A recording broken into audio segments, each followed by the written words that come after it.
इकडे लक्ष द्या. आज आपल्याला जोडमूळ व सहमूळ संख्या बघायची. काल आपण कोणता विषय घेतला? मूळ संख्या आणि संयुक्त संख्या. मूळ संख्या म्हणजे ज्या संख्येला भाग जात नाही आणि संयुक्त संख्या म्हणजे ज्याला भाग जातो. या संख्या आपण बघितल्या. आता आपल्याला जोडमूळ संख्या बघायची आणि सहमूळ संख्या बघायची. जोडमूळ संख्या कोणती? मूळ संख्या. मूळ संख्या तुम्हाला माहिती आहेत ना? 1 ते 100 मध्ये किती मूळ संख्या आहेत? 25. 1 ते 100 मध्ये 25 मूळ संख्या आहे ज्याला भाग जात नाही. पण आता आपल्याला त्या मूळ संख्यांच्या जोड्या करायच्या. अशा जोड्या करायच्या की ज्याच्यामध्ये फक्त 2चा फरक आहे.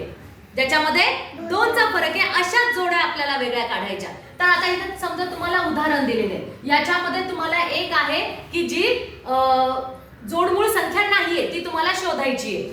मग आता बघा 3 आणि 5 जोडमूळ संख्या आहे का? आहे का? कारण 2चा फरक आहे. आपल्याला ज्या दोन मूळ संख्यांमध्ये 2चा फरक असतो ती जोडमूळ संख्या. 3 आणि 5 मध्ये कितीचा फरक आहे? 2चा, म्हणजे ही जोडमूळ संख्या आहे. 5 आणि 7 मध्ये कितीचा फरक आहे? 7तून 5 गेले किती उरतात? 2 उरतात, म्हणजे ही जोडमूळ संख्या आहे. 11 आणि 7, 11 मधून 7 गेले किती उरतात? 4 उरतात. मग ही जोडमूळ संख्या आहे का? ही जोडमूळ संख्या नाहीये. 13 मधून 11 गेले किती उरतात? 2 उरतात, म्हणजे ही जोडमूळ संख्या आहे. 31 मधून 29 गेले किती उरतात? 2 उरतात, म्हणजे ही जोडमूळ संख्या आहे. मग जोडमूळ संख्या कोणती नाहीये? ज्याच्यामध्ये 2चा फरक नाहीये. ज्याच्यामध्ये 2चा फरक नाही. या प्रत्येक जोड्यांमध्ये 2-2चा फरक आहे, पण या जोडीमध्ये 2चा फरक नाही, म्हणून ही संख्या काय आहे? जोडमूळ संख्या नाहीये. आता सहमूळ संख्या. सहमूळ संख्या म्हणजे काय? याच्यामध्ये आता मूळ संख्या पण येणार आणि संयुक्त संख्या पण येणार. संयुक्त पण आणि मूळ पण. मग आता बघा 9 आणि 25 दोन संख्या आहे. 9 कुणाच्या पाढ्यात आहे? 3च्या पाढ्यात. 3च्या पाढ्यामध्ये 9 आहेत. मग 25 3च्या पाढ्यात आहे का? या संख्येला 3ने पण भाग जातो आणि 9ने पण भाग जातो. या संख्येला 3ने पण भाग जातो आणि 9ने पण भाग जातो. मग 3ने 25 ला जातो का? नाही. 9ने 25 ला जातो का? नाही. म्हणजे मग ही जोडी कोणची झाली? सहमूळ संख्येची जोडी झाली. ही जोडी सहमूळ संख्येची झाली. एका कोणत्याही संख्येला ज्या त्याचे विभाजक काढायचे आणि त्याच विभाजकाने दुसऱ्या संख्येला भागून बघायचं. जर भाग जात असेल तर ती सहमूळ संख्या नाही आणि भाग नसेल जात तर ती सहमूळ संख्या. आता 24 आहे. 24 चे आपण काय करू? विभाजक काढून घेऊ.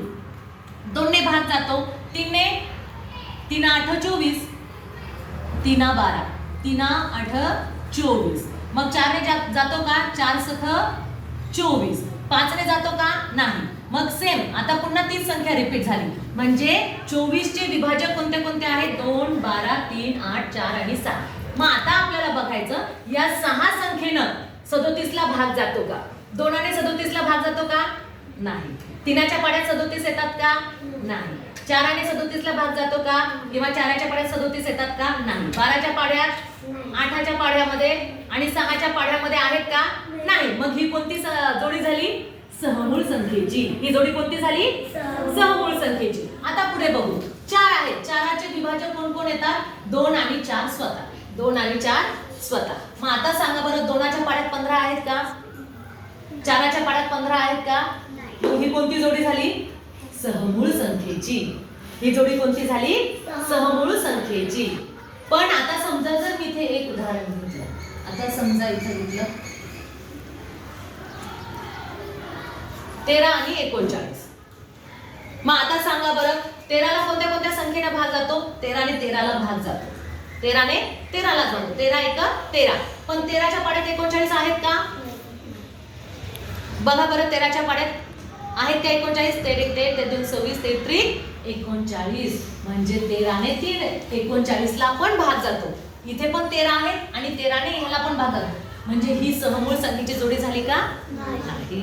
म्हणजे एका संख्येने दोन्ही संख्येला जर भाग जात असेल तर ती सहमूळ संख्येची जोडी नाही. पण भाग नसेल जात तर ती सहमूळ संख्येची जोडी. लक्षात आलं? ठीक आहे.